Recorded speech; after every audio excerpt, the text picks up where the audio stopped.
चलिए नया चैप्टर है मेंटेनेंस। हाँ नया चैप्टर है मेंटेनेंस।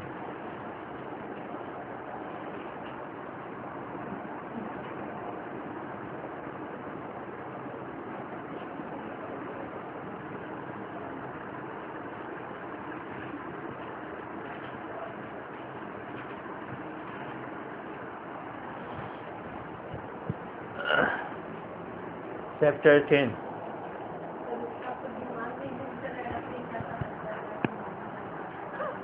हम बता देंगे।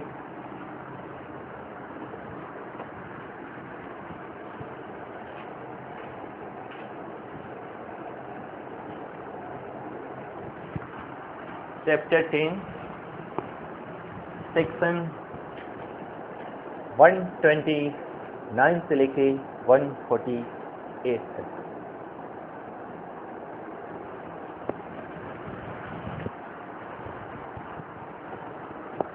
हम तब से राकेश तक सोच रहे थे कि आप आज करवा के और गैप कहाँ हो गए।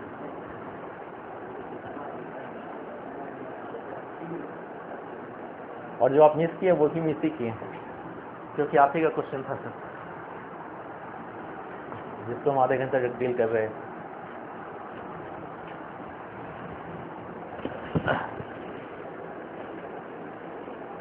देखिए सीआरपीसी जिस वक्त हम लोग पढ़ रहे थे हमने कहा ये प्रोसीजर लॉ है। प्रोसीजर लॉ का मतलब क्या होता था कि जो भी हमारे राइट्स दिए हुए हैं उनको इन्फोर्स कराने की एक मशीनरी है जो हम सीआरपीसी के थ्रू करवाते हैं। हमने जब चैप्टर 9 देखा था तो वो अपने आप में सब्सटेंटिव नेचर का था। क्यों? क्योंकि ये बाकी जिन लोगों थे वो लोग जो इंटाइटल थे उनको एक राइट देता था कि आप मांगिए जो भी कंसर्निंग है उनसे मेंटेनेंस के लिए। तो ये पूरी तरह से प्रोसीजर लॉ नहीं है, इसमें कुछ सब्सटेंटिव प्रोविजंस भी हैं। दूसरी चीज, प्रोसीजर लॉ तब होता है जब प्रक्रिया अपनाते हैं और किसके संदर्भ में अपना रहे थे? जो भी पिनल प्रोविजंस थे उसके संदर्भ में। पिनल प्रोविजन का मतलब जिस भी ऑफेंस के लिए कोई पनिशमेंट है उसके संदर्भ में। और ये तो तब होगा ना जब ऑफेंस किया जाएगा। ये कंडीशन ये भी तो हो सकती है कि हम ऑफेंस करने से पहले ही उसको रोक दें। तो जब ऑफेंस करने से पहले रोक देंगे तो क्या हुआ? ये प्रिवेंटिव मेजर है, प्रिवेंट कर रहे हैं किसी ऑफेंस को होने से रोकने के लिए।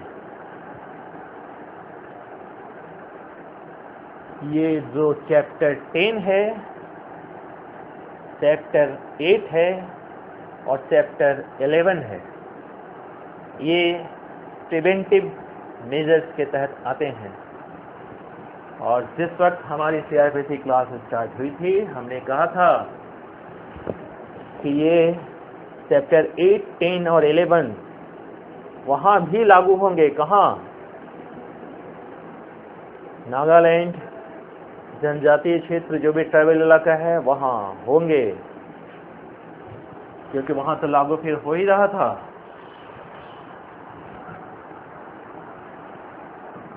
तो इस प्रावधान के तहत पावर दिया गया है एग्जीक्यूटिव मजिस्ट्रेट को।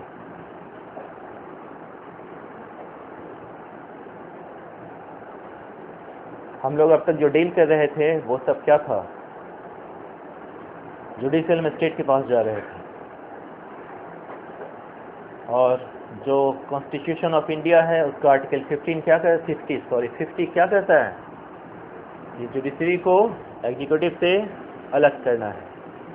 और जो 1973 ये जो हमारा एक्ट है 74 का, इसमें भी हमने इसी को ध्यान में रखते हुए दोनों के पावर को अलग किया था, लेकिन तब यह है कि कुछ चीज़ें हमने रहने दी एग्जीक्यूटिव मजिस्ट्रेट के पास। क्यों?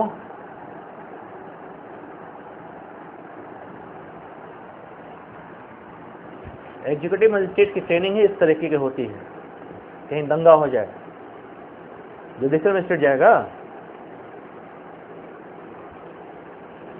तो उनकी ट्रेनिंग, उनके पास जो कैपेसिटी है, उनके पास जो पावर है, वो उन्हीं के पास रहती है कि इंस्टेंट वो किसी चीज़ को, किसी ऑफेंस को रोक सकें, दबा सकें।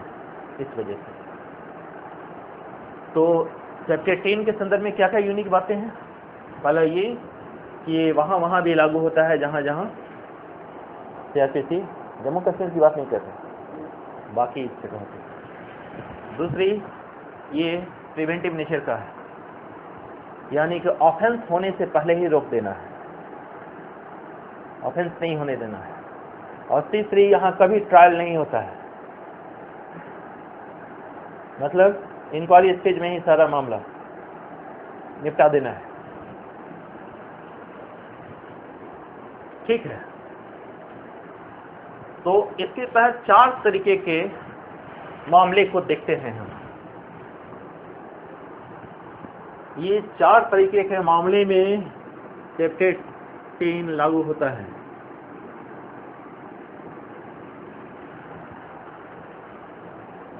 अनलॉफुल असेंबली, विधि विरुद्ध जमाव,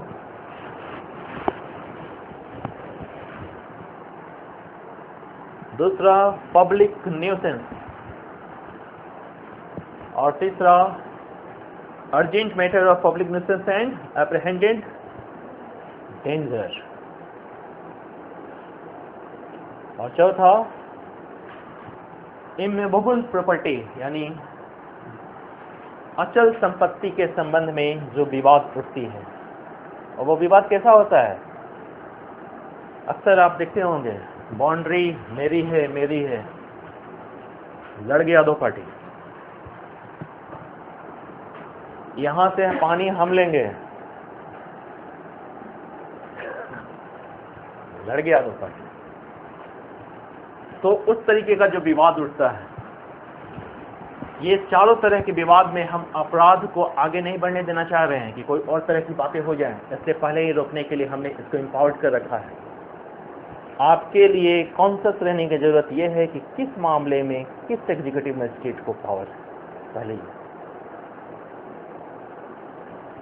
यहां अलर्ट रहिएगा, क्योंकि प्रश्न यहीं से पूछता है।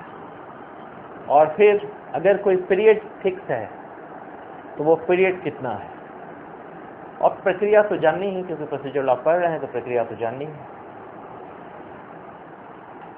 आइए पहले देखते हैं अनलॉफुल असेंबली।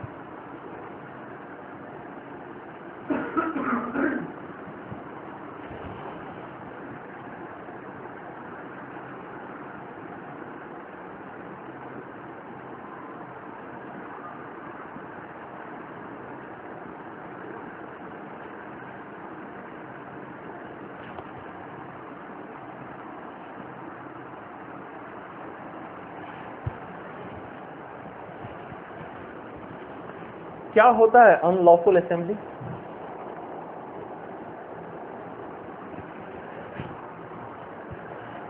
सेक्शन 141 में इसका डेफिनेशन दिया हुआ, आईपीसी के सेक्शन 141 में।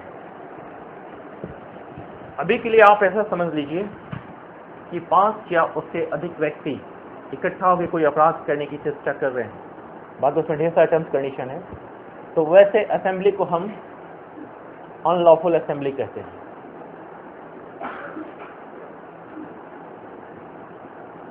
जब 5 या उससे अधिक व्यक्ति हैं और क्या करने जा रहे हैं, कोई अपराध, उनको रोक दें हम। 5 का मतलब क्या हुआ? मिनिमम 5 होना चाहिए। ये 500 भी हो सकता है, 4 होगा तो भी। तो याद रखिए कितने पे ये लागू होगा।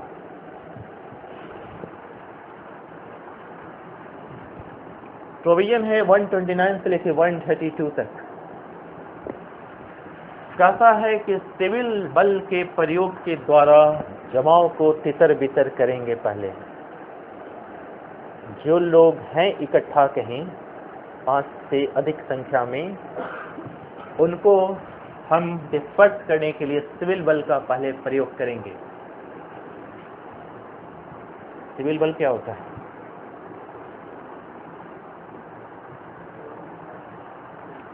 जो आर्म फोर्स नहीं है, यानी आर्म फोर्स किसको कहेंगे? जिसके हाथ में आर्म है। देखिए, आर्म फोर्स की परिभाषा दी हुई है। जब आप इसका 132 के लास्ट में जाइए, वहाँ एक्सप्लेनेशन दिया हुआ है। आर्म फोर्स में कौन कौन आता है? तीनों आएगा, और इसके अलावा भी लोग आ रहे हैं। लेकिन क्या राज्य की पुलिस आ रही है? तो राज्य की पुलिस हो, तो राज्य की पुलिस मतलब कैसी पुलिस हो सकती है? उसके पास डंडा भी हो सकता है, वो ऐसे भी हो सकता है, वो होमगार्ड का भी हो सकता है, और उसके पास भी गन्स वगैरह हो सकते हैं। ये भी सिविल बल ही है, क्योंकि सिविल और मिलिट्री इन दोनों को हमने अलग कर रखा है। और किन लोगों को भगाना है? एक तो वो जो विधि विरुद्ध जमाओं के सदस्य हैं, और उसका परिभाषा कहाँ दिया हुआ है? 141 आईपीसी में, कि कौन विधि विरुद्ध जमाओं के सदस्य होंगे। या फिर ऐसे व्यक्ति हैं, जमाओ तो बिल्कुल विधि युक्त है, मतलब विधि विरुद्ध जमाओ नहीं है, 5 ही लोग हैं, लेकिन आशंका है कि कोई अपराध होगा। दोनों कंडीशन में किसको पावर है? क्योंकि हम कहें कि यहां अलर्ट रहिएगा, क्योंकि एनी एग्जीक्यूटिव मजिस्ट्रेट या फिर पुलिस थाने का भार साधक अधिकारी या फिर ऐसा अधिकारी उपस्थित नहीं है, तो सब इंस्पेक्टर से समकक्ष या उससे ऊपर का कोई भी अधिकारी, एसपी, डीएसपी, डीआईजी भी क्या?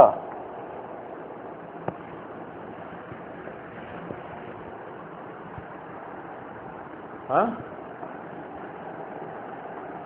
वो भी ना। कैसे?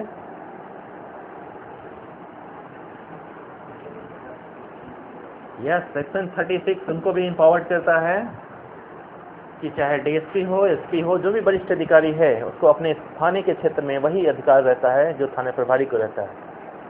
यानी इंपावर्ड कौन कौन है भीड़ को डिस्पर्स करने के लिए?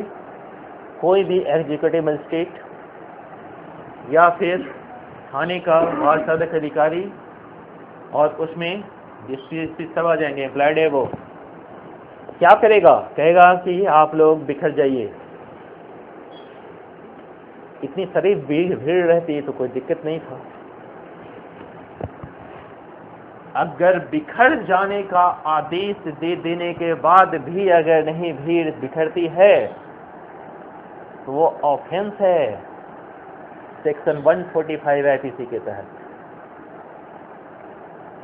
यह अपराध हो जाता है तुरंत। और उस भीड़ में से किसी ने कोई अपराध कर दिया, तो जिनको भी आईपीसी का जरा भी आइडिया है, और जानते हैं ना कंस्ट्रक्टिव लायबिलिटी, उस व्यक्ति के अपराध से उस भीड़ में शामिल सभी व्यक्ति के अपराध को हम लागू कर देंगे, और सभी उतने ही लायबल हो जाएंगे जितना एक व्यक्ति है। 34 और 139 जब हम लोग करते हैं आईपीसी में, ये कंस्ट्रक्टिव लायबिलिटी के प्रोविजंस हैं। तो 2 ऑफेंस तो अभी तुरंत होने जा रहे हैं। एक तो जैसे ही हमने आदेश किया कि आप बिखर जाओ, और वो नहीं हुआ, 145 लग गया, तब तो गिरफ्तार करें ना इनको। या फिर इनकी एक्टिविटी ऐसी दिख रही है कि इनको कुछ कहो ये मानेंगे नहीं, तब शुरू कर देते हैं लाठीचार्ज, अश्रु गैस, जो भी करना है सिविल बल के द्वारा ये करेंगे हम। और ये करने में जो भी आवश्यक बल होगा, क्या करने जा रहे हैं हम? एक तो भीड़ को डिस्पर्स कर रहे हैं और दूसरा उन व्यक्तियों को गिरफ्तार भी कर रहे हैं, क्योंकि उन्होंने ऑफेंस अभी किया है। तो हम किसी और व्यक्ति से भी हेल्प ले लें, भीड़ से, किसी भी व्यस्त पुरुष से हम हेल्प ले सकते हैं। तो उसको पकड़ो, सिविल बल का प्रयोग कर रहे हैं, हेल्प लेंगे। जिसमें होगा सिविक सेंस, जो बचना चाहेगा लेगा, क्योंकि तब तो इसी स्थिति में बच जाएगा। वरना अगर 149 लग गया, जो भी अपराध हुआ उसके लिए लायबल हो जाएगा वो। ठीक है। अगर ये नहीं मामला सुधर रहा है सशस्त्र बल से, सिविल बल से, तो क्या करे मजिस्ट्रेट? अलर्ट हो जाइए। तब अगर मांगना है हेल्प सशस्त्र बल से, आर्म्ड फोर्स से, तब जो हाईएस्ट एग्जीक्यूटिव मजिस्ट्रेट है उस वक्त, और हाईएस्ट कौन होगा? पीएम। तब वो मांगेगा हेल्प। किससे? जो भी कमांडिंग ऑफिसर है उससे, और वो उसके निर्देशों के तहत कार्य करेगा और उतना ही शक्ति का प्रयोग करेगा जितना किसी व्यक्ति के शरीर और संपत्ति की सुरक्षा करने के हेतु इस्तेमाल किया जा सकता है। ऐसी भी कंडीशन आ गई कि कोई भी नहीं है, एग्जीक्यूटिव मजिस्ट्रेट नहीं है और थाना का वो जो ऑफिसर इंचार्ज है वो भी नहीं है, लेकिन कमांडिंग ऑफिसर है वहां। तो क्या वो खुद भी भीड़ को नियंत्रित करने के लिए अपनी ताकत का उपयोग करे? हाँ, उसको भी हमने ऑथराइज कर दिया है, सम कंडीशन के साथ। पहला ये कंडीशन होना चाहिए कि वो व्यक्ति जो है, मतलब सशस्त्र बल का, वो कमिश्नर रैंक का या फिर गजेटेड रैंक का होना चाहिए। और दूसरा कंडीशन क्या है कि वो तभी तक इसका प्रयोग करेगा जब तक कि एग्जीक्यूटिव मजिस्ट्रेट से उसका कांटेक्ट स्थापित नहीं हो जाता है। और जैसे ही एग्जीक्यूटिव मजिस्ट्रेट से उसका कांटेक्ट स्थापित हो जाता है, वो उसके निर्देशों के अधीन कार्य करेगा। ठीक है। यहाँ कौन कौन लोग शामिल हो गए इस काम को करने में, अनलॉफुल असेंबली को डिस्पर्स करने में? एक तो एग्जीक्यूटिव मजिस्ट्रेट है, एनी एग्जीक्यूटिव मजिस्ट्रेट। दूसरा, पुलिस थाने का महासाधक अधिकारी या साथ में संपर्क जो भी आ जाए। और तीसरा, वो कंसर्न्ड ऑफिसर थाने का। इन तीनों को पावर है थाने का, वो सेना का, आर्म फोर्स का, ये तीनों ऑथराइज्ड है। तो लाठी चार्ज, अश्रु गैस में किसी की हड्डी वड्डी भी छूटी होगी, कुछ संपत्ति को भी नुकसान हुआ होगा, तो इस पे हम केस कर देते हैं।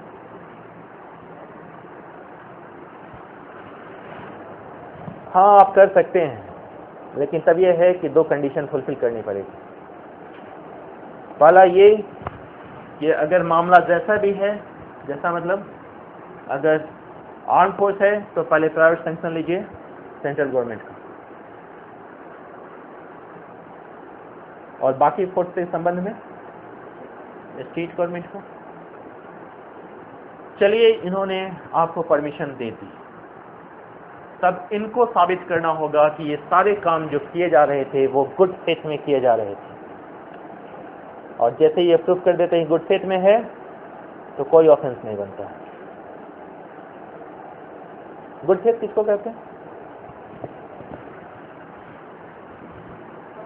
आपके आईपीसी के ही सेक्शन 52 में इसको डिफाइन कर रखा है। गुड फेथ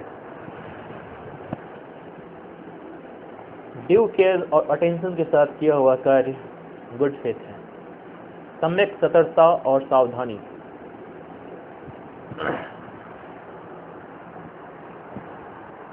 गुड फेथ और गुड फेथ का समझ due care and attention section 52 IPC में डिफाइन है। गुड फेथ किसको कहते हैं?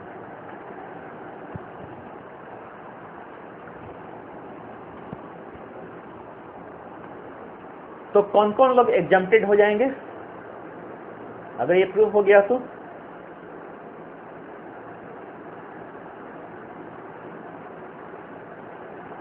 जो ऑथराइज थे, कौन कौन ऑथराइज थे? हाँ, देख के नहीं बताइए, सुन के बताइए।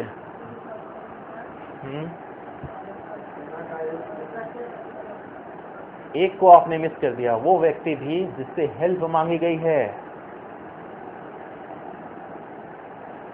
उस भीड़ में किसी से हमने हेल्प भी मांगी थी ना, तो उसके द्वारा भी अगर कोई इस तरह की बात है वो भी एग्जम्प्टेड हो जाएगा।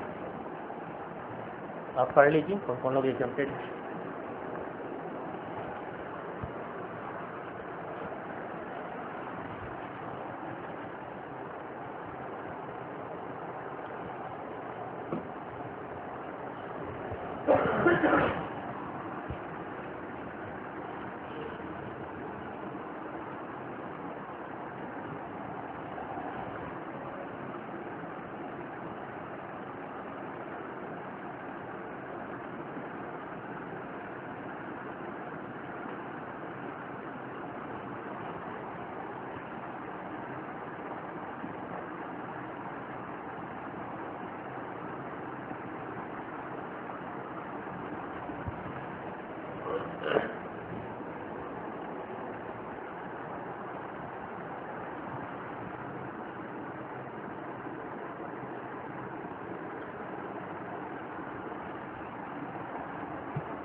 सेकेंड है आपका पब्लिक न्यूसेंस।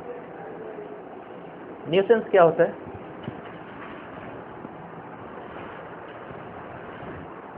हम इस वक्त क्लास ले रहे हैं और बगल में जोर जोर से गाना बजाना शुरू करते हैं,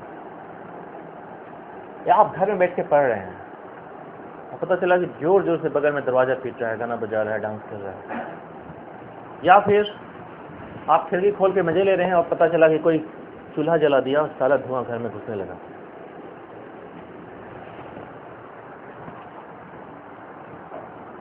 और ये हरकत रोज हो रही है। आप अपने डेली लाइफ का कोई काम कर पाएंगे?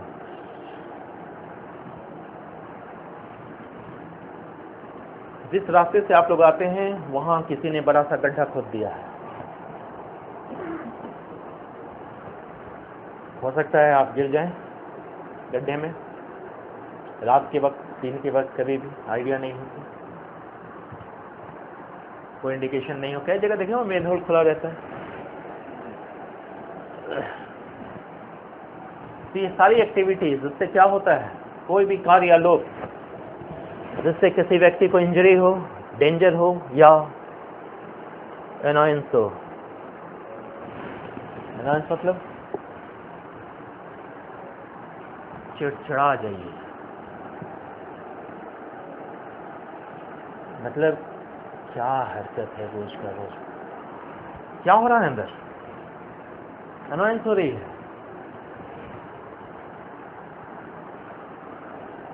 तो ये दो तरह का होता है न्यूसेंस। एक तो प्राइवेट न्यूसेंस होता है, दूसरा पब्लिक न्यूसेंस होता है।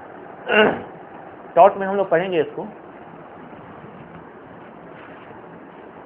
पब्लिक न्यूसेंस किसको कहेंगे? न्यूसेंस तो न्यूसेंस ही है, लेकिन जिसमें एक आम जनता भी शामिल हो जाए। तो किसी पर्टिकुलर व्यक्ति के लिए नहीं है, उसमें कोई भी व्यक्ति आ सकता है। परिभाषा कहाँ दी है? Section 268 IPC.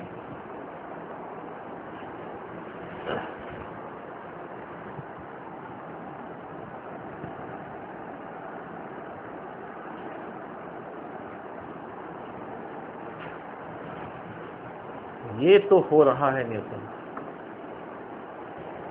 और न्यूसेंस होने से होगा क्या? क्योंकि हम प्रिवेंटिव मेजर कर रहे हैं ना। एक दिन उठाएंगे डंडा, बहुत गुस्से में आ गए तो मतलब वो कानून अपने हाथ में लेने चले जाएंगे, यानी ऑफेंस करेंगे। हमको ऑफेंस तो रोकना है ना सबसे पहले। तो उसके रोकने के लिए क्या किया जाए? क्योंकि पब्लिक में ये जो उपताप है बढ़ते जा रहा है, उसका ताप बढ़ रहा है। नाम इसका यही है हिंदी में, पब्लिक टेम्पर में आ रही। तो कुछ तो उपाय करना है, तो हमने प्रोविजन दे दिया।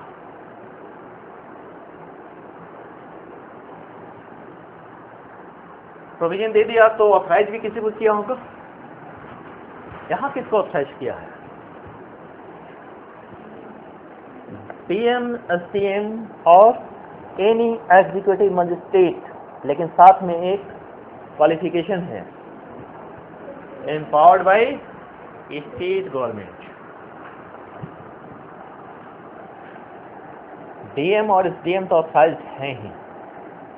इसके अलावा अगर कोई एग्जीक्यूटिव मजिस्ट्रेट है तो वो स्पेशली एम्पावर्ड होगा पर्टिकुलर इस काम के लिए, तो ये करेगा। और अगर किसी और ने कर लिया तो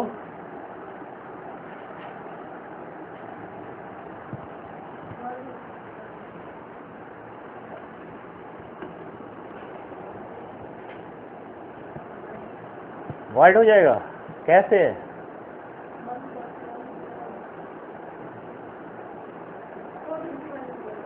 वेरी गुड, 461 में तो दिया हुआ है, थैंक्स।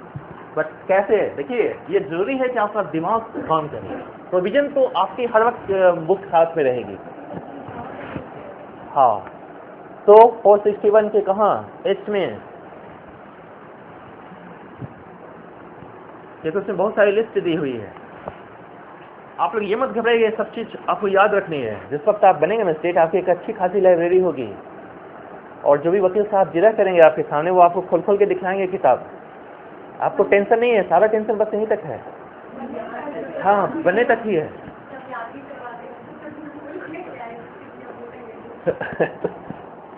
हाँ, क्या पूछे हैं सुरुचि? हाँ, वो याद करना पड़ेगा। हाँ, बाद में नहीं याद करना पड़ेगा, क्योंकि उस वक्त हो सकता है ना वकील साहब बड़े कनिंग हो, अपने पक्ष का कोई चीज दिखा रहे हैं और आपको याद है कि अरे रे रे इसका तो कुछ एक मिनट और भी तोड़ है, तो आज याद है तो आपको फायदा है। तो क्या 461 के एस में है ना जी? हाँ, यानी कि यही लोग ऑथराइज्ड हैं। कौन कौन? डीएम, एसडीएम और एनी एग्जीक्यूटिव मजिस्ट्रेट जो स्पेशली एम्पावर्ड है स्टेट गवर्नमेंट के द्वारा। इनको क्या हुआ? सपना आया? नहीं, इनको पुलिस रिपोर्ट मिली या कोई इंफॉर्मेशन मिली, इनमें से किसी को। खुद भी कर सकता है, उस रास्ते से गुजर रहा है रोज, देख लिया मेन होल खुला हुआ,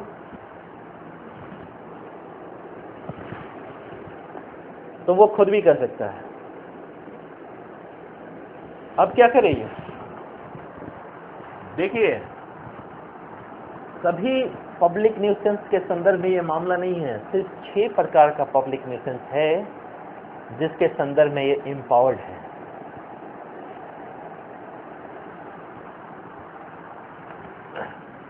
ये पब्लिक न्यूसेंस इनमें आना चाहिए।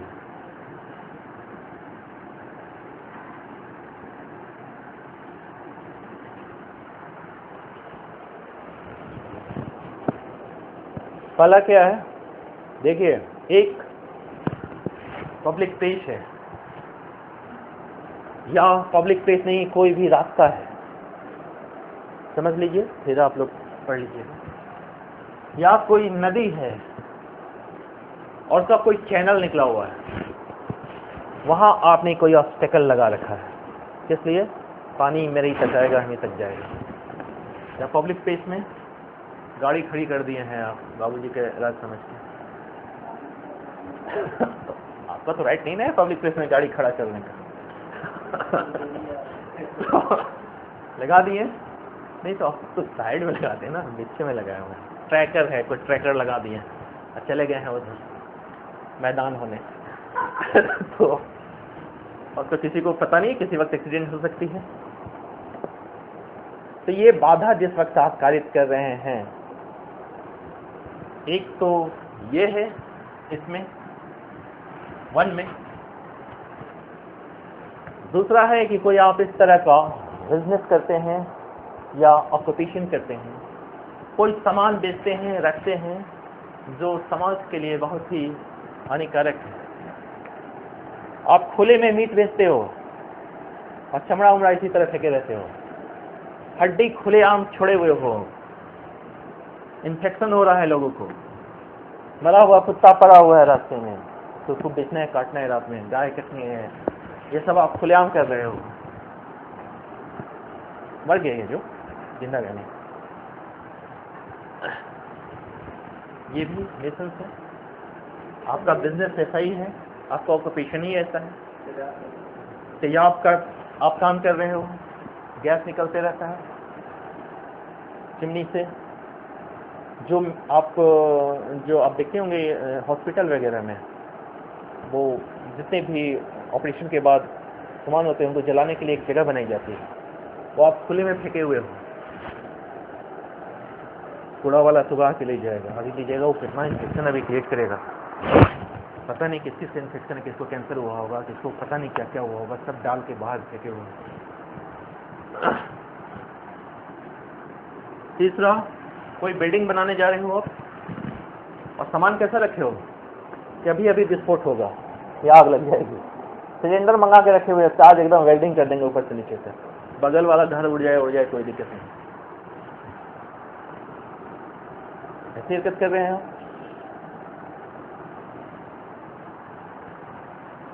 चौथा, कोई बिल्डिंग है, टेंट है या इस तरह की कोई चीजें हैं जो बड़ी जर्जर अवस्था में है, कोई वृक्ष है जो अब गिरे तब गिरे, पता है कि गिरेगा तो जरूर, कई बार गिरता है, तेज आंधियों में देखिए, खतरा तो है। कोई व्यक्ति जो उस बगल में रहता है, जो बिजनेस करता है, जो उस रास्ते से होकर गुजरता है, किसी वक्त उसके ऊपर खतरा तो हर वक्त मौजूद है। ये चीजें हैं। रास्ते में आपने मेन होल कर रखा है, कोई गड्ढा है, कोई कुआं बना रखा है जिस पे बाउंड्री नहीं है, और लास्ट ऐसा कटाहा जानवर पाल के रखे हैं आप कि आते जाते लोगों को रोज काटते या कोई खतरनाक जानवर, बहुत शौकीन है आप, बाघ पकड़ के लाए हैं कि आज इसको हम रखेंगे, लोग डरेंगे हमसे, बाप रे टाइगर पालता है।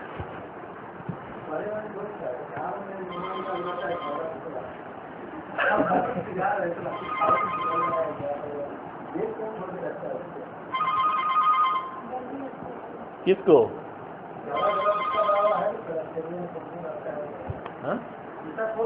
हाँ, वो डेंजरस नहीं है अभी, वो तो अभी गाड़ी के अंदर है। हम तो इसकी बात कर रहे हैं जो डेंजरस है। डेंजरस कब होता है तो कुकुर, लेकिन आपने टिकट नहीं बांध रखा और जैसे एक ब्योट खेले भवाग के चढ़ गया। अब चलिए 12 इंजेक्शन, पता नहीं इधर नया अमेंडमेंट है, कितना इंजेक्शन पड़ता है? 14 पहले था, अब शायद 5 आ गया है। तो इसका चक्कर लग गया। तो ये सब न्यूसेंस है। ये सब न्यूसेंस है। और ये सूचना कहाँ से मिल रही है? आप तो उस आदमी को कहिएगा तो आपके ऊपर टाइगर छोड़ देगा, वो तो मानेगा नहीं। या तो आप तब ये जो मजिस्ट्रेट और साइज हैं उनको आप कंप्लेन कीजिए, या उनको सूचना दीजिए, या पुलिस थाना में चले जाइए, वो रिपोर्ट लेके आपका पहुंचा देगा। ये पुलिस रिपोर्ट वही रिपोर्ट है क्या जो पुलिस रिपोर्ट हम लोग पढ़ते हैं? वो तो आफ्टर इन्वेस्टिगेशन करता है। ये एक इंफॉर्मेशन है जो पहुंचा रहा है मजिस्ट्रेट के पास जी। तो जब ये आ जाता है और उसको समाधान हो जाता है कि नहीं, उसको खुद को सेटिस्फाइड भी करना है कि ऐसी बातें हैं, तब वो एक कंडीशनल ऑर्डर पारित करेगा। कंडीशनल ऑर्डर इसलिए कि दो कंडीशन लगा हुआ है। पहला ये कि इन सब चीजों के संदर्भ में एक आदेश रहेगा, बाधा है, पब्लिक प्लेस से हटाओ उसको, कोई ऐसा व्यापार कर रहे हो तो बंद कर दो या रेगुलेट करो या उसको कहीं रखने की व्यवस्था करो, ये ऑर्डर साथ में लगा हुआ है। तीसरा क्या है, अगर कोई इस तरह का इमारत है जहां आप निर्माण कार्य कर रहे हैं तो उसको आप या तो रेगुलेट कीजिए या बंद कर दीजिए निर्माण कार्य, और ये जर्जर अवस्था में जो पड़ी हुई है या तो इसका मरम्मत करवाइए, इसको गिरा दीजिए, या नहीं तो सपोर्ट लगाइए, ये कोई काम कीजिए आप। और जहां ये है वहां फेंस समझते हैं, हाँ, घेर दीजिए ताकि कोई गिरे नहीं उसमें, चाहे कुआं हो चाहे कोई भी गड्ढा हो, जो आपने म्यूनिसिपैलिटी वाले अक्सर खोल के छोड़ देते हैं, या टेलीफोन वाले, बीएसएन वाले तो दिन रात, अब तो सुधरा हुआ है, सबके हाथ में मोबाइल हो गया है, तो नहीं तो हर रोज रोड छोड़ते हुए दिख जाएगा आपको। और ये इस जानवर को या तो मार दो या तो इसको बेच दो या इसका जिस तरीके से भी तुम करो, ये एक कंडीशन लगा के भेज रहे हैं, तुम ये करो, और नहीं तो बताओ कि हम जो ऑर्डर दिए हैं इसको क्यों नहीं फाइनल कर दें। फाइनल मतलब आप खुद ही क्यों नहीं करें, पहले आपको मौका दे रहे हैं। ये कंडीशनल ऑर्डर है। कंडीशनल क्यों है समझ गए ना, क्योंकि कंडीशन लगा हुआ है। तो उस तक ये मैसेज जाएगा कैसे, जिसको भेजना है उसको या तो हम समन कर दें, और अगर समन पॉसिबल नहीं हो तो एक नोटिफिकेशन निकालें और उसको कहाँ रख दें, उस जगह पे जहाँ उसको ये सूचना मिल जाए, सहज दृश्य भाग पे चिपका दें। यानी कुत्ता वाले भाई साहब के आपके घर के पास, बाकी जो लोग हरकत किए हैं वहां उस प्लेस पे ये काम कर देते हैं। हमने क्या कहा है, या तो ये आप काम करो या नहीं तो हमें आके बताओ कि क्यों नहीं हम इसको फाइनल कर दें। ये दो बातें होंगी, तो अगर शरीफ आदमी है तो ये काम कर देगा, नहीं तो उसको लगता है कि नहीं कोई और भी कारण है, चल के बता देते हैं डीएम साहब को, ऐसा क्या है ना, झूठ लाए हैं, बात कहते हैं कि तुम मार डालो, नहीं बात की बात नहीं करें, जो भी खतरनाक जानते जो भी है, क्योंकि बाघ टाइगर पालना अलाउड नहीं है, तो वो कारण दर्शित करने के लिए आएगा, रीजन बताने। इसके तहत माने नंबर 1 के तहत जब हम उसको समन करते हैं, ये क्या था, एक पब्लिक स्पेस थी या कोई मार्ग था या फिर कोई नदी थी या उसका कोई चैनल था जिसको उसने ऑब्स्ट्रक्ट कर रखा है। क्यों ऑब्स्ट्रक्ट कर रखा है, कहता है कि इसमें मेरा अधिकार है, पब्लिक का नहीं है, ये बातें कह रहा है। तो हो सकता है उसके बाप दादा ने तालाब बनवाया हो, उसी का हो, पूछ लेते। क्योंकि आप लोग पटना के दृश्य को भूल जाइए, सब जगह लागू होगा। गांव में ऐसा होता है, किसी ने तालाब बनवा दिया, किसी ने वो कर दिया, तो हो सकता है इसका। और गांव में यहाँ आपको तालाब कहाँ दिखाई देगा, कच्ची तालाब, पता नहीं है कि नहीं है अभी कच्ची तालाब, कैसी नहीं कच्ची गर्दनी बाग में है तालाब। तो ये व्यक्ति आएगा, इससे पूछेगा मजिस्ट्रेट जिस वक्त आता है ये कि क्या ये पब्लिक राइट नहीं है, तो इसको मौका देगा अपने साक्ष्य प्रस्तुत करने के लिए। अगर उसके एविडेंस से वो सेटिस्फाइड हो जाता है कि हाँ यार लगता है किसी का है, तब क्या करेगा, वो कार्रवाई रोक देगा और मामला जब तक किसी कॉम्पिटेंट कोर्ट के द्वारा ये नहीं साबित हो जाता है कि उस पर किसका राइट है, तब तक उसको छेड़छाड़ नहीं करेगा। इसकी जुरिस्डिक्शन नहीं तक है, रोक दिया है, तब जाएगा कॉम्पिटेंट कोर्ट में जो भी एग्रीड पार्टी। यहाँ आके ये रुक गया, इसको ये मैटर हुआ जब वो कुछ ऐसी बातें कर रहा है जो साक्ष्य विश्वसनीय लग रही है। ये भी तो हुआ कि उसके बाद हम सेटिस्फाइड नहीं है, तब आगे कार्रवाई करेंगे, तब हम उसका ये ऑर्डर फाइनल कर देंगे।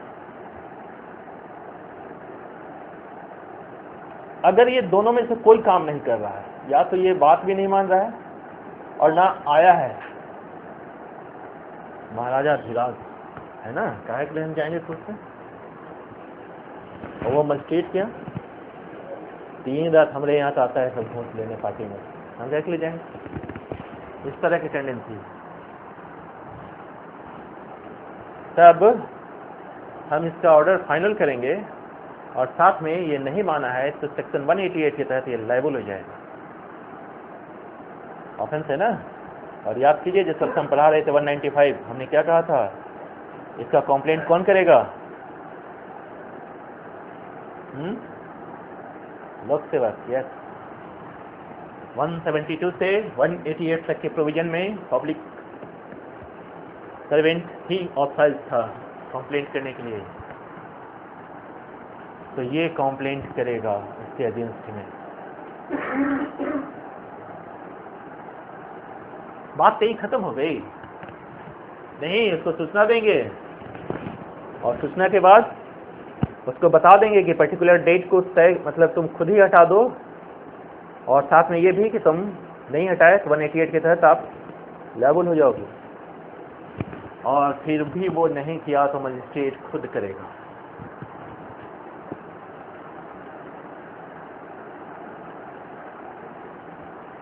खुद करेगा तो खर्चे आएंगे ना, तो खर्चा कैसे वसूल करेगा, जी जिन्होंने इनोसेंस क्रिएट किया उन्हीं से खर्च वसूल करेगा। सब बात नहीं की जाएगी, पढ़ लीजिए कितनी बार बोलेंगे पर्सनल क्वेश्चन लास्ट में, एक तो खुद लंबा है अभी, कहाँ पहुंचे अभी देखिए तो, कुछ आइडिया है कहाँ है हम, कहाँ है, ला कितने सेक्शन पे हैं, वाह 130, यस 137 188 पे 38 पे पहुंचे हुए हैं।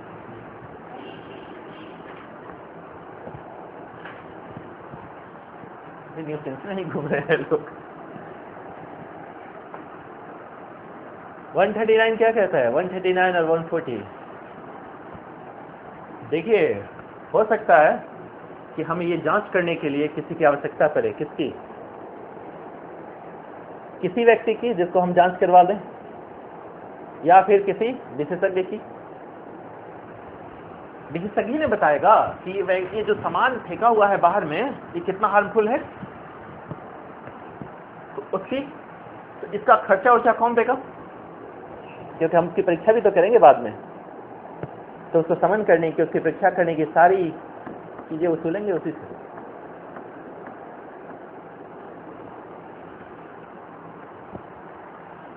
और 141 तो अब देख ही रहे हैं हम लोग कि वो सब करने के बाद हमने क्या किया,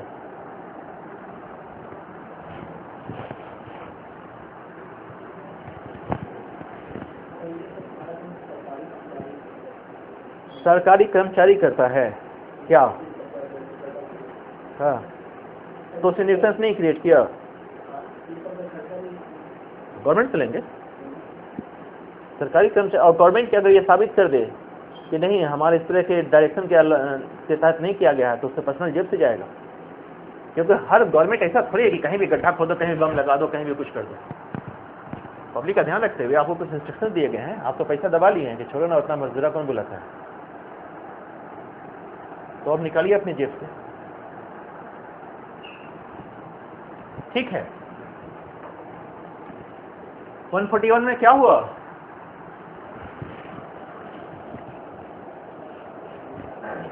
अभी तक न्यूसेंस नहीं रखे हुए आप लोग, तो स्विचर तो है।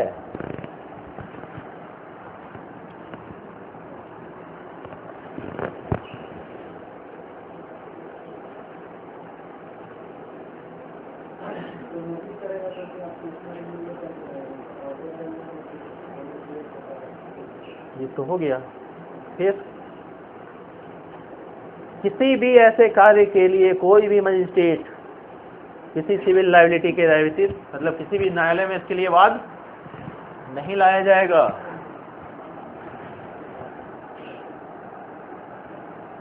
अगर सद्भावपूर्वक किया है, कार्य को कर रहा है, तो कोई भी हम सूट नहीं लाएंगे उसके अगेंस्ट में। अगर ये प्रोविजन न डालें तो उसको क्या गरज पड़ रही है? अभी तो हम गए थे, फिर हम ही को कोर्ट कचहरी का चक्कर लग गया। ठीक है,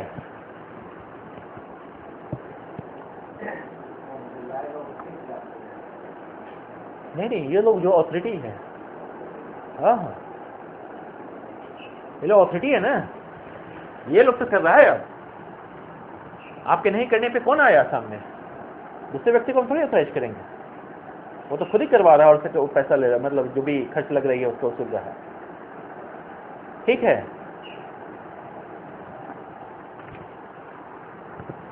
पब्लिक इंडस्ट्रीज में इतनी सी बातें हैं।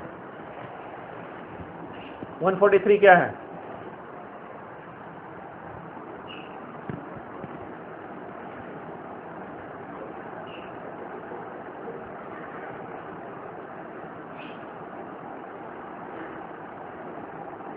कहता है कि अगर न्यूसेंस चल रही है तो उसको हम बंद करने के लिए आदेश देंगे। इसका मतलब उसकी रिपीटिशन ना हो, यानी एक बार हो गया है, रिपीटिशन ना हो। और ये आदेश कौन देगा? वही है तीनों।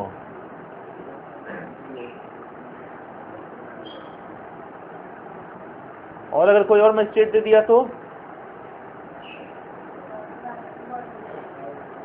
वेरी गुड, अब तो आपको पकड़ने लगे हैं। लेकिन प्रोविजन भी बता दीजिए, टेस्ट के बाद क्या होता है? हाँ, वेरी गुड, आई ही। हाँ, तो वही है, 461 आई है।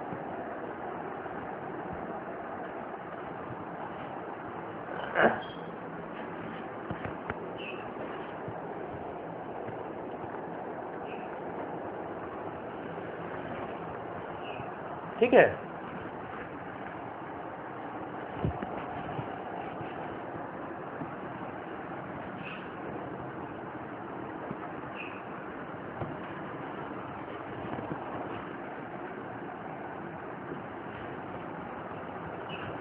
अर्जेंट मामले हैं किसके? अभी तो न्यूसेंस पढ़ रहे थे, और F100 डेंजर के। तो दोनों में अंतर क्या हो गया? न्यूसेंस तो अभी भी देख रहे थे ना।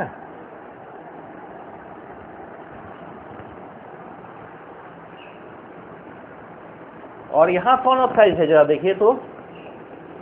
144 में सिर्फ डिस्ट्रिक्ट मजिस्ट्रेट है क्या? नहीं है। सेक्शन 144 और इसी के साथ लगा हुआ है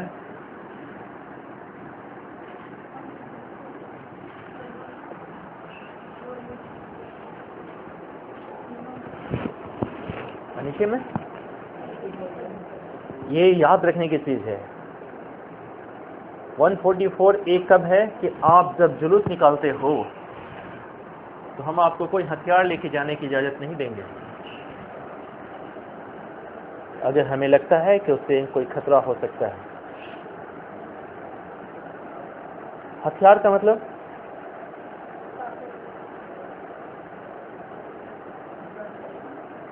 सरदार जी जुलूस निकालें तो बैन कर दें, क्योंकि उनको तो कृपान रखना उनको धर्म अलाउ करता है। हाँ, तो डीएम कहेंगे नहीं नहीं घर छोड़ के आना। बहुत आए हो गुरु गोविंद जी का मनाने प्रकाशोत्सव, चलो सब घर छोड़ के आओ।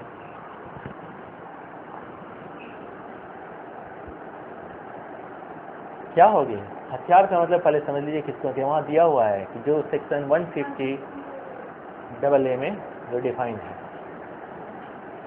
और वो क्या डिफाइन है, कोई भी अटैक या डिफेंस करने का ऐसा कोई भी आइटम, यहाँ तक कि आपके पास कोई छड़ी भी है तो भी हथियार है। आप उसे अटैक कर सकते हो, डिफेंस कर सकते हो ना छड़ी से। गन तो है ही, वो तो सब जानते हैं, जिसको फायर आर्म कहते हैं, वो तो है फायर आर्म, आग्नेयास्त्र, अग्नि निकलती है जिससे। नहीं छोड़ा कभी दिवाली में भी?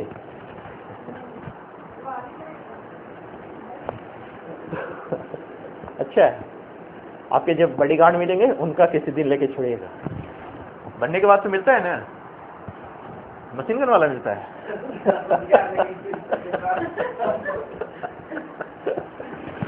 अब बहुत पूरा करना है। तो या फिर छड़ी तक, चक्कू छड़ी कुछ भी, वो सब हथियार में आएगा।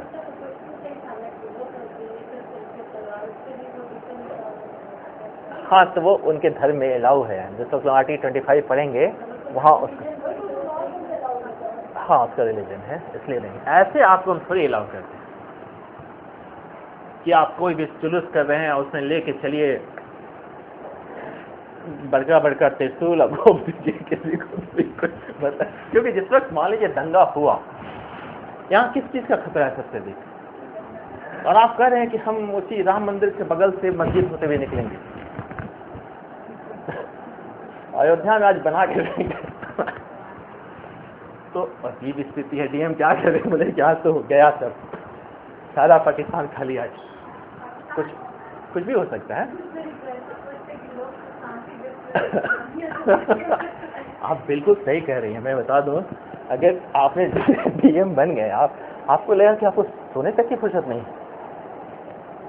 कभी सीएम का फोन आ रहा है, कभी किसका फोन आ रहा है, कभी वहां जाना है, कभी वो में टिकट करना है तो बड़ा बढ़िया, मतलब वाइफ बड़े शान से कहती है कि मेरे हस्बैंड डीएम है। आइए से तो डीएम और कौन होता है डीएम? तो अच्छा, वो हम लोग बाद में बात करेंगे। मैं स्टेट वाला फर्स्ट क्लास जॉब है जिसके लिए आप लोग तैयारी कर रहे हैं, वहाँ आप चुपचाप बैठे रहिए कुर्सी पे, आने दीजिए प्रॉब्लम। हाँ, खतरा ये है कि आजकल लोग मोबाइल से कम मारता है। आपने सुना है ना? हाँ, बेल दे दी थी उसके हस्बैंड को, खींच के मारी मोबाइल। हाँ, यही पकड़ के नहीं, मोबाइल पे। मैसेज साहब बोले थैंक यू फॉर मोबाइल। उसके हस्बैंड को बेल नहीं मिलना चाहिए था, उसने बेल ग्रांट कर दिया, तो वाइफ बहुत नाराज हो गई, खींच के मार दिया मोबाइल। ऑफेंस किया, सही क्या किया। उसके और भी तरीके हैं ना, जिस पर कोर्ट में गई थी तो कोर्ट के और भी तरीके होते हैं। गुस्सा जाहिर करने के लिए कोर्ट थोड़ी होता है।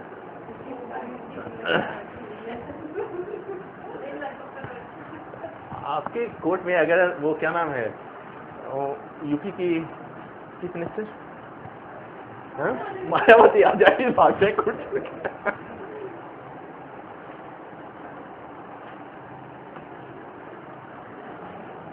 तो होता क्या है कि मान लीजिए दंगा फैलने वाली बात है, अप्रहेंडेड डेंजर, हमको ऐसा आशंकित खतरा है, और दूसरा न्यूसेंस का भी अर्जेंट मामला है। ये कौन सा न्यूसेंस का अर्जेंट मामला है? अभी तक तो हम लोग न्यूसेंस देख ही रहे थे।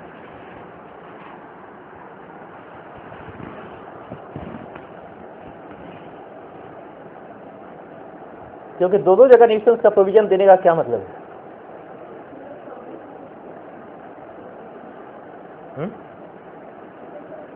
हाँ बिल्कुल सही है। देखिए, हम तो चाह रहे हैं कि अब आप लोग सीखिए, यही तो पढ़ना है।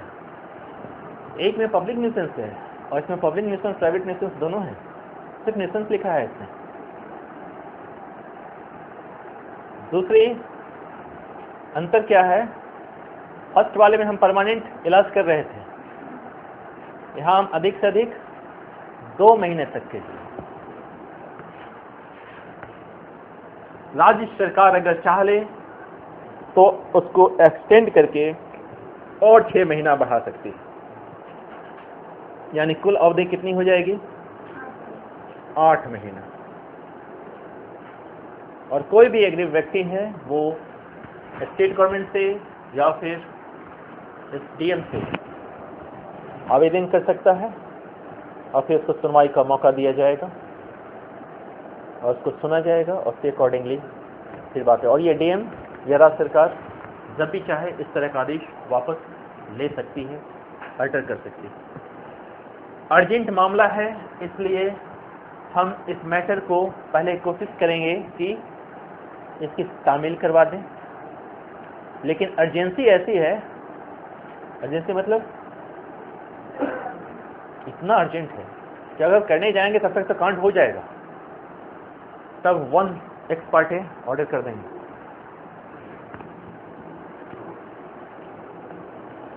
एक 144 क्या कर्फ्यू है?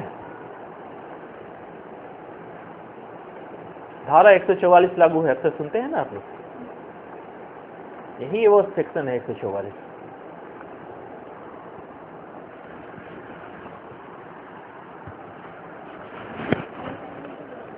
पांच की कहाँ बात हो रही है? 144 सीआरपीसी, आईपीसी की बात नहीं हो रही है।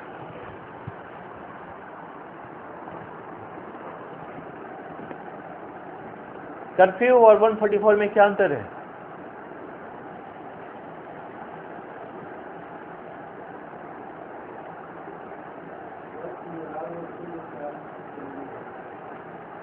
कर्फ्यू में क्या होता है? वहां भी तो प्रिवेंटिव ही ले रहे हैं।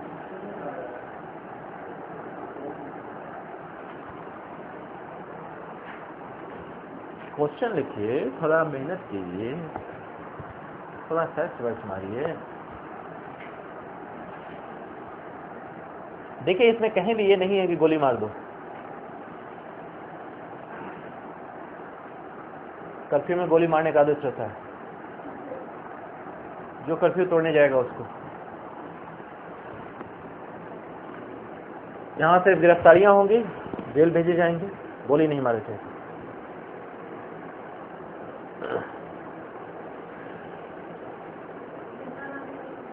कर्फ्यू लगी थी 1984 में। कितने दुकान लूटे जाते थे? हाँ? वो भी इसी प्रोविजन से है, लेकिन तब यह है कि उस पर हम फौज बुलाते हैं ना। ये भी हाँ, कर्फ्यू कौन लगाता है? 144 में कौन कौन ऑथराइज है?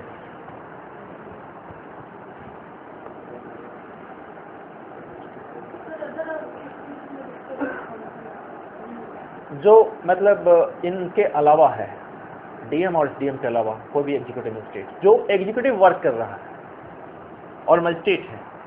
20 में दिए हुए हैं, सेक्शन 20 में एग्जीक्यूटिव मजिस्ट्रेट किसको कहते हैं?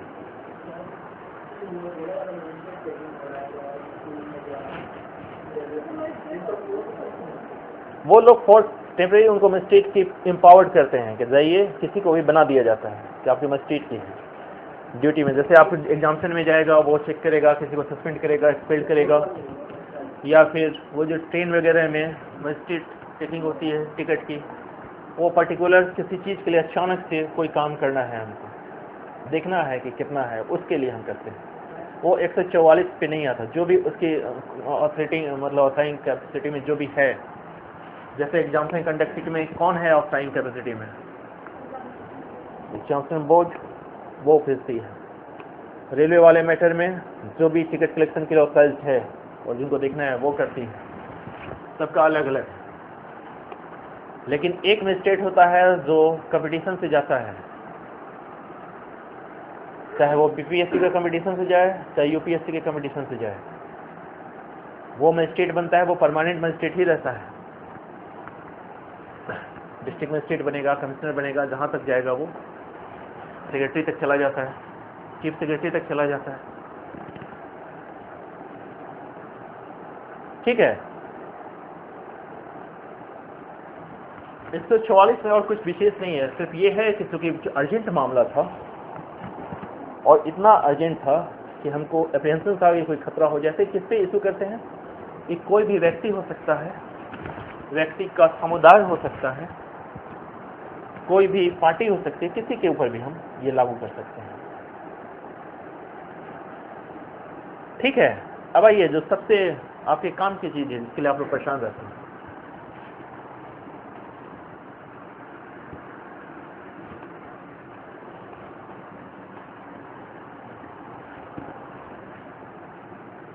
क्या है ये डिस्प्यूट किस वजह से हुआ?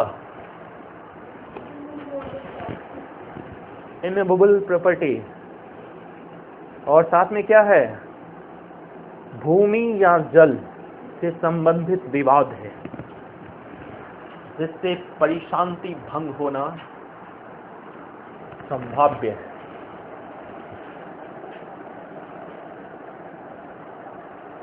दो चीजें हैं, लैंड है और वाटर है। लैंड का मतलब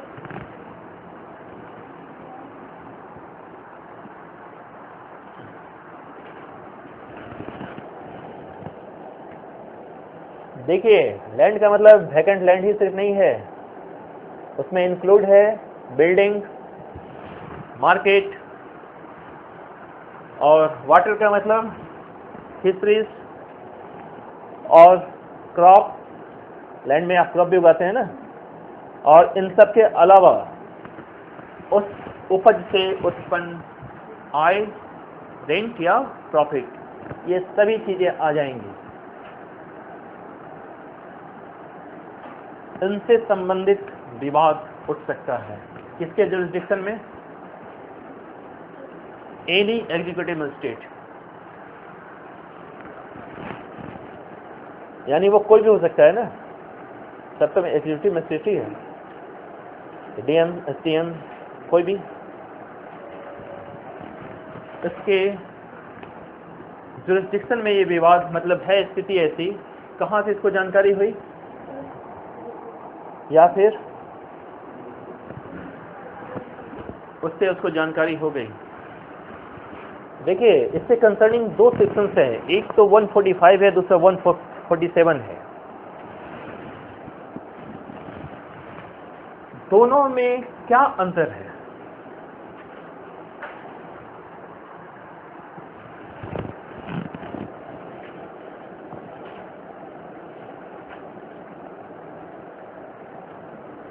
कौन सा सेक्शन कब लगेगा ये जान लीजिए। जब बाउंड्री से रिलेटेड डिस्प्यूट है तो 145, और जब यूज से रिलेटेड डिस्प्यूट है तो 147। बाउंड्री मतलब जो उसकी सीमा है, किसकी? और लैंड की और बिल्डिंग की, मार्केट की, फिशरीज की, क्रॉप्स की, जिनकी बीच सीमाएं हैं, उनसे संबंधित कोई विवाद है पक्षकारों के बीच, और विवाद कैसा है? जिससे कि शांति भंग होना संभाव्य है, पॉसिबल है कि शांति भंग हो जाएगी। तो ये क्या करेगा? उन कारणों को अभिलिखित करेगा और एक रिटेन ऑर्डर देगा। किनको? जो भी संबंधित पक्षकार हैं, जो दो लोग आपस में लड़ रहे हैं, उनको, कि आप पर्टिकुलर डेट और टाइम पे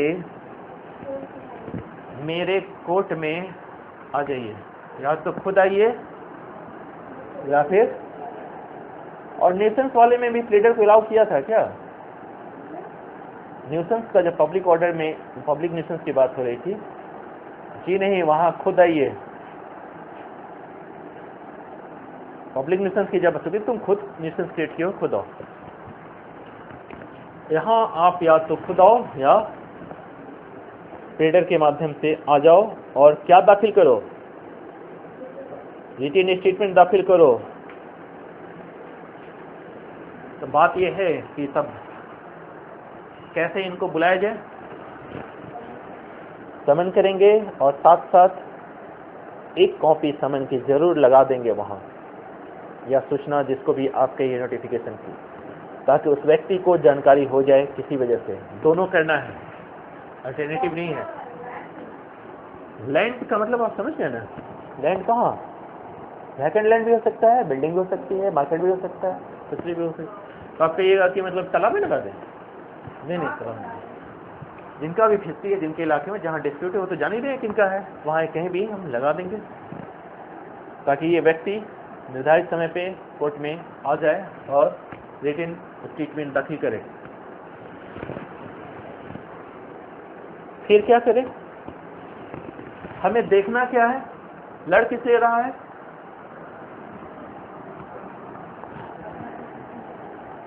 कब्जा हमको देखना है। याद रखिए, हमें टाइटल नहीं देखनी है, कब्जा देखना है, पोजीशन देखना है, टाइटल नहीं देखनी है। टाइटल देखने का काम सिविल कोर्ट का है। हम पोजीशन देखेंगे, और पोजीशन में क्या देखेंगे, किसका पोजीशन है। तो जो तारीख को हमने ये इशू किया है इसको नोटिस, उस तारीख से या जो रिपोर्ट आई है हमारे पास पुलिस की, उन दोनों तारीख से ठीक 2 महीना पहले किसका पोजीशन था, ये देखना है।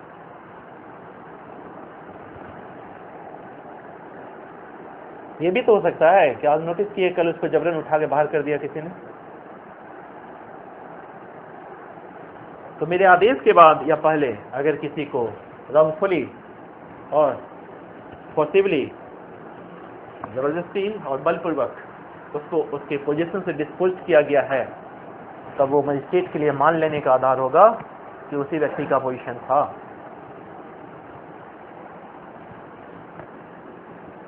मान लेने से क्या हो जाएगा,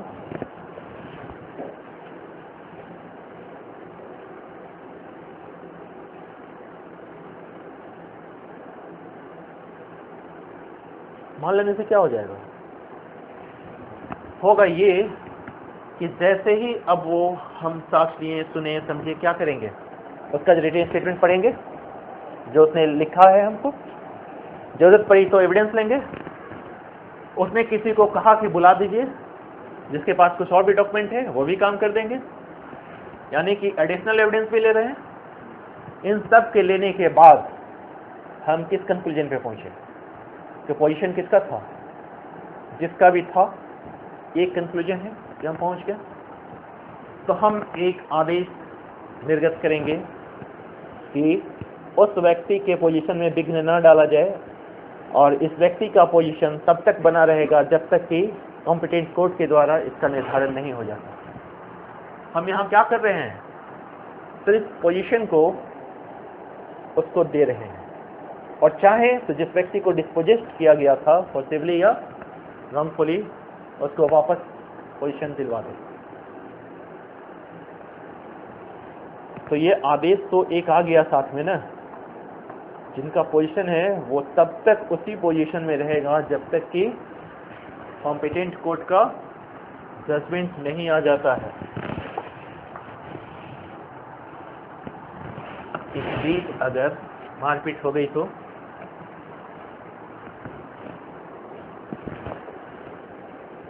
उसके पास एग्जीक्यूटिव मजिस्ट्रेट का आदेश है और वो प्ले ले सकता है कि मैंने अपने प्रॉपर्टी के सेल्फ डिफेंस में मारा है। ये बहुत बड़ा उसको एक प्ले मिल जाएगा। Right to self defence for property भी है ना, अपनी प्रॉपर्टी के सेल्फ डिफेंस में मारा है मैंने।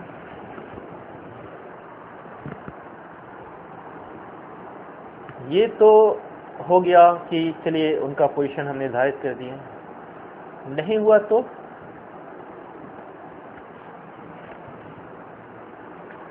अगर पोजीशन हमें नहीं पता है कि किसका है,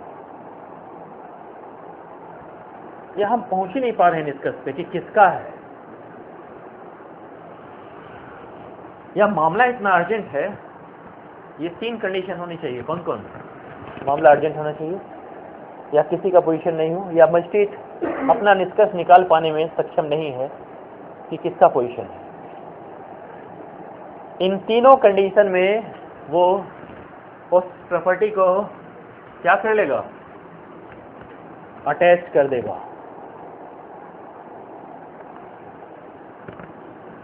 और कब तक के लिए अटैच करेगा? जब तक कि कॉम्पिटेंट कोर्ट का जजमेंट नहीं आ जाता है। तो प्रॉपर्टी है ना, तो प्रॉपर्टी किसी तरह की कोई फसल है, कुछ है, अगर वो खराब होने वाला है तो उसको बेच सकता है, उसको ये कर सकता है, और चाहे तो फिर वो रिसीवर अपॉइंट कर देगा।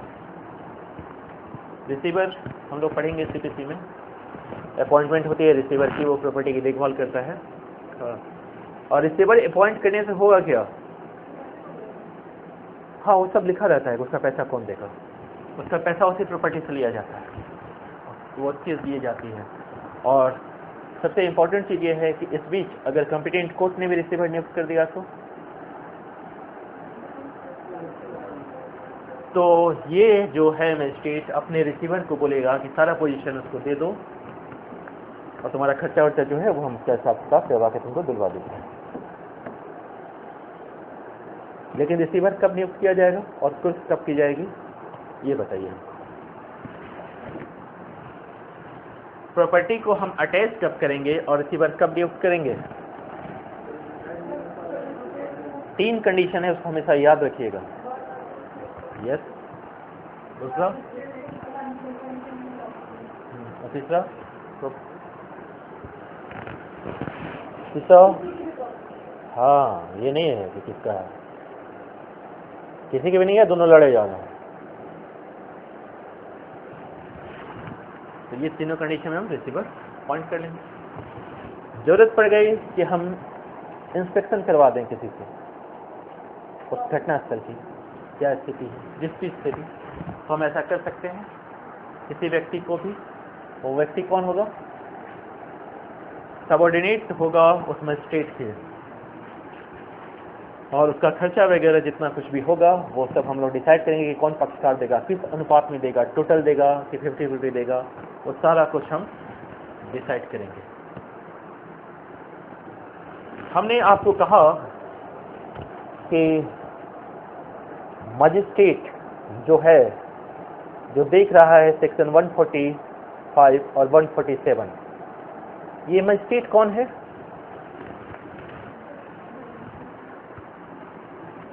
कौन मजिस्ट्रेट है? हाँ, एनी एग्जीक्यूटिव मजिस्ट्रेट है।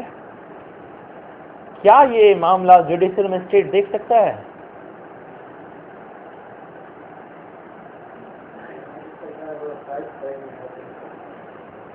Very good. राज्य सरकार अगर ऑर्गेनाइज करे तो देख सकता है, सेक्शन 478।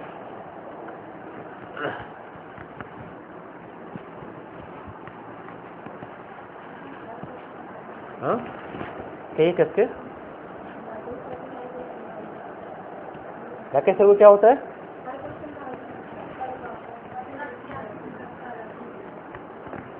क्योंकि आपकी कितनी तारीफ करी, अब तो आपका रसगुल्ला बनता है। तो बताइए। तो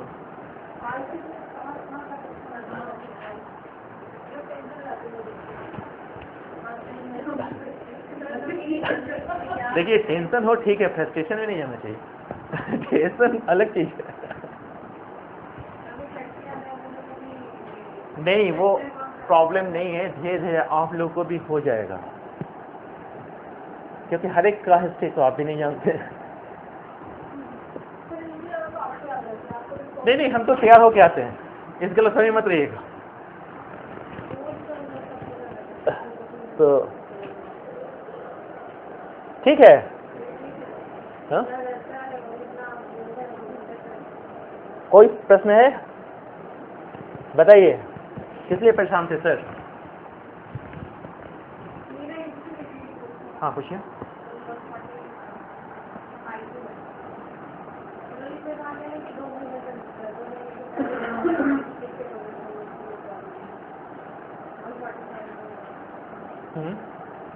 तो अगर एक ऐसी लैंड है जो लगभग 10-15 सालों से और 3 किसी और थी या वो पर्सनल केस है?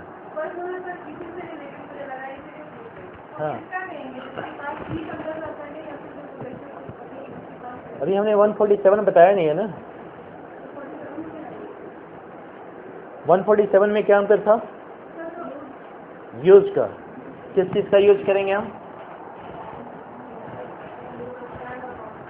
Blended water. और समझ ही रहे हैं ब्लेंडेड वाटर से रिलेशन में क्या क्या चीजें आ जाएंगी, सभी चीजें आ जाएंगी। जा देखिए तो वो लिमिटेशन पीरियड है क्या 147 में? कब तक आप केस कर सकते हैं, सॉरी कब तक आप केस करना गलत है, कब तक आप शिकायत करेंगे? नहीं, ये 145 147 और नहीं 110 100 आप और भी लिखे हुए हैं। 478 देखिए क्या लिखे हुए हैं सेक्शन 478 में।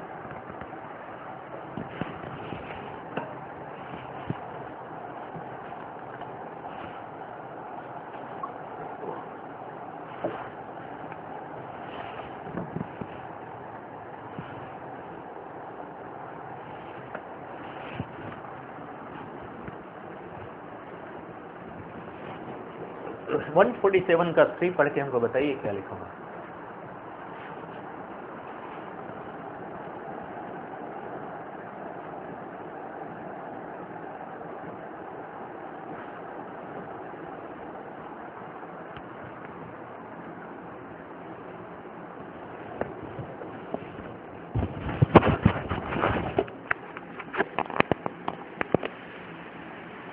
कर रहा है ना, लेकिन कौन सा कंडीशन है जब वो आदेश नहीं देगा? देखिए हमने कहा है कि जब भी एक्सेप्शन हो जाए वो इम्पोर्टेंट है। 2 कंडीशन है जब वो आदेश नहीं देगा। वो कंडीशन कौन सा है? अगर उसका यूज साल भर होते रहता है, पहला कंडीशन, तो जब ये डिस्प्यूट उठा उससे पहले 3 महीना पहले वो डिस्प्यूट उठना चाहिए, यानी 3 मंथ के अंदर आप इन्फॉर्म कर दो मुझे या पुलिस में रिपोर्ट कर दो ताकि मैं कार्रवाई करूँ। 3 महीने के बाद हमको आदेश नहीं पारित किया। दूसरा, किसी मौसम में इस्तेमाल होता है या किसी अवसर पर इस्तेमाल होता है। तो जो लास्ट मौसम गुजरा है या जो लास्ट अवसर गुजरा है उस वक्त अगर आपने नहीं कंप्लेन किया तो हम कोई आदेश नहीं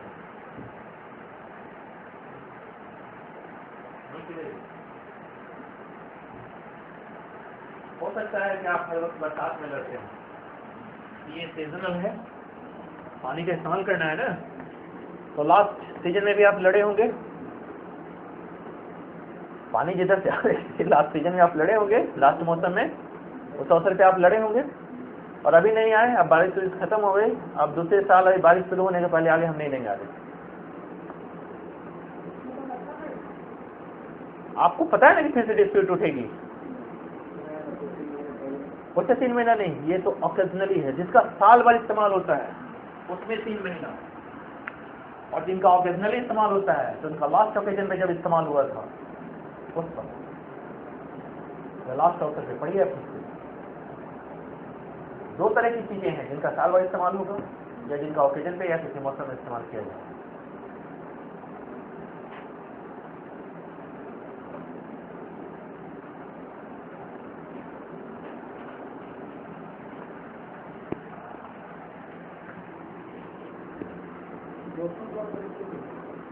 फिर गलत बात है, जब हम बोलते हैं तो कहाँ रहते हैं आप?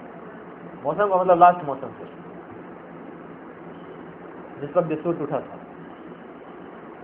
लिखिए मत, पढ़िए, आपके साथ यही दिक्कत है, और फिर पूछिएगा वही सवाल जिसको बता चुके थे।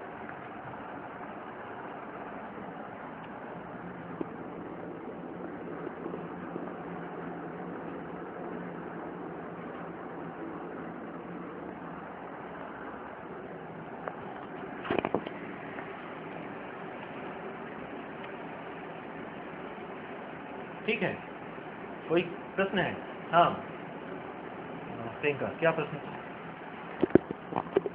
15-20 साल से वो किसी के पोजीशन में है, टाइम बताइए एग्जैक्ट। क्योंकि देखिए वो जो कब्जे का दावा कर रहा है किस अधिकार पे कर रहा है,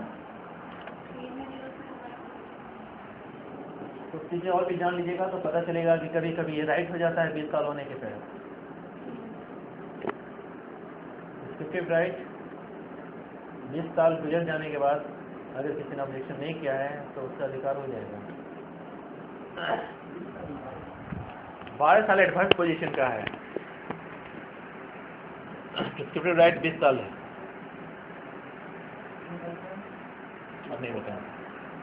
हाँ चीर भोगाधिकार, ठीक कह रहे हो। डिस्क्रिप्टिव राइट चीर भोग मतलब बहुत लंबे समय से आप उसका सुख भोग रहे हैं, इतने लंबे समय से कि 20 साल गुजर गया फिर भी किसी ने कंप्लेंट नहीं किया, तो आपका ही है भाई।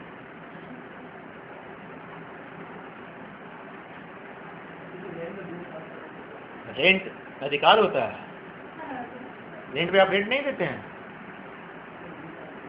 20 साल से रेंट नहीं दिए हैं, ऐसा कोई मकान मालिक हमको मिला जो 20 साल तक रेंट